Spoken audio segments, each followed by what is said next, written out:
bansa gen ingat gen so niyo to kay be Lord, we come to you at this very moment to seek your guidance, protection, and thank you for having brought us here together to be able to share our wisdom and contribute to the betterment not only of our respective organization but for the country as a whole. So this is our prayer in Jesus' name. Amen. Okay, thank you.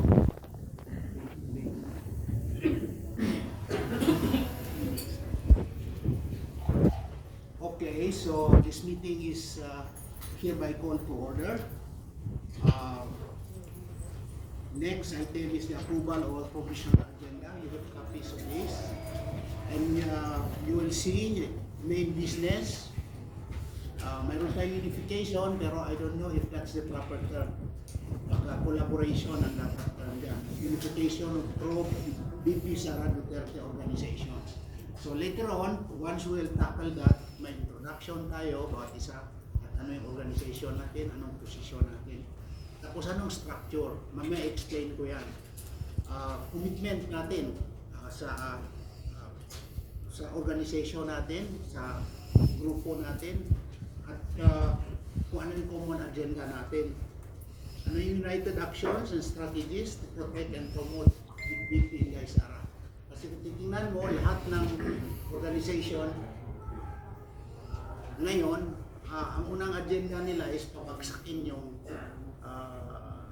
Rehimeng Marcos. Pero wala tayong masyadong naririnig kung paano pinoprotektahan si Vice President at paano natin pinoprotektahan. So baka isang sa magandang layunin natin yun. Kasi kaya siya yung tinitingala natin na magiging susunod na leader. So, united actions, anong pwede natin komentary sa impeachment ni BP Sara at saka ni Marcos mismo. Tapos, yun, susunod dyan, kung anong action and strategies to protect BP and promote BP Sara is through songs and other medium. So,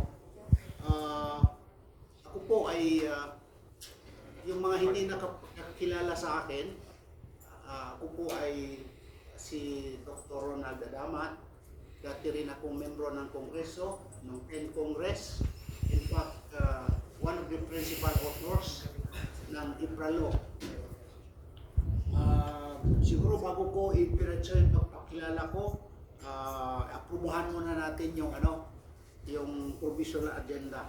Kung mayroon kayong idadagdag, we can insert it under other matters. Kaya may under matters tayo dyan. Kung mayroon kayong gustong ipasok na agenda. Otherwise, we can move for the adoption of the agenda without prejudice to discussing pressing issues under other matters. May comment na kayo? Move for the approval of the agenda. Okay, siguro kasi tayo yung deciding. Sige na. Any second? Okay, move and seconded. Any objection? Hearing none, motion is approved. Okay? So, ito na. Presiding officer's time. Sa ngayon, ako ay nag-assume ng pag-preside. I don't assume as chairman because I'm not chairman of all the organizations here. I am only chairperson only of PIPSD. Si engineer ay I-Care. Si Dang ay founder chair din ng Inday para sa Bayan. Tapos may confederation ng DDS Saraol, lahat ng mga organization, para-organization, DDS Saraol, si Wendell, Chairman Wendell. Siya na yung magpakilala mamaya pagdating ng introduction. Pero as a start, siguro, bilang presiding officer ngayon, ituloy ko yung pagpakilala ko sa sarili ko. Sabi ko nga, naging member ako ng Kongreso, isa sa principal authors ng IPRA-Law. In 1997, nasa ang IPRA-Law. Ito yung Biblia ng protection ng rights ng mga indigenous peoples over their ancestral domain. So my latest position in government was as a commissioner of the Commission on Higher Education from 2016 to 2025. Again, yung term ko, 2 terms ako consecutive. ng February 15, 17 to be exact, of 2025. So, yun na nga, ako isang, sabi nila, trying hard composer. I hope I have composed close to 30 original songs already. One of my favorite and popular song na access niyo sa YouTube na kinompose ko, the theme song of BIP, yung original na BIP.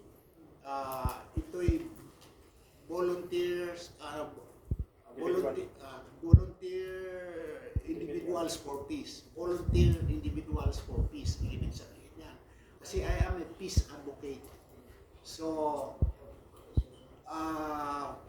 bilang isang peace advocate, nag-create ako ng organization na PIP.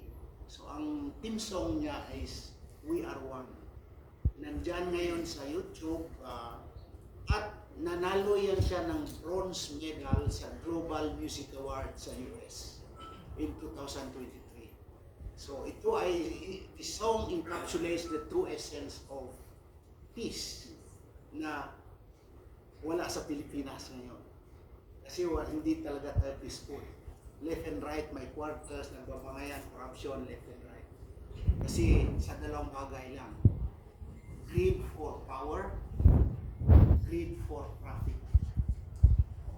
Kita natin, yun ang dalawang pinaka-dahilan ng gulo sa Pilipinas at saka sa buong greed for power and greed for profit. So, yun, marami akong song, may song ako Thank You, kinanta sa ano ngayon sa ABS-CBN? ASAP. Si Clarice de Guzman kumanta, tapos may Song for Education is Angeline Quinto. Tapos mamaya isa sa pinag-uusapan dito, in-approve natin yung preview ng song na kinompose ko para kay BP Inday Sara Duterte. At kung paano, kung magustuhan ninyo, kung paano tayo magtulungan para mai-launch natin bilang suporta natin at proteksyon natin sa kanya. So, ako'y isang trying hard author. I have 3 books. One, The Blood Brothers. Mayroon siyang movie adaptation, kami ni na Cesar Montano. Talks about the history, what do you call this? The protracted war in Mindanao that affected the entire country. So that's one of my book. Then the 2 books are all my original quotes, original words, words of wisdom, 100 and more inspiring quotes to live by, book 1 and book 2. Tapos ito si General nandito, Colonel ang isa. Ako ay isa ring military officer pero sa auxiliary ng Coast Guard. Commodore ang rank ko. Oo, so That is general. That is general, sabi ni Colonel. Kababayan ko to eh. So kinakampihan niya ako. So bilang isang commissioner, siguro naman pwede kong sabihin na marami rin akong natulungan sa mga estudyante, lalo na yung mga mahihirap na hindi makapag-enroll sa mga state universities. So, maliban doon na mayroon tayong CMO na ginawa para introduction or integration of peace sa education.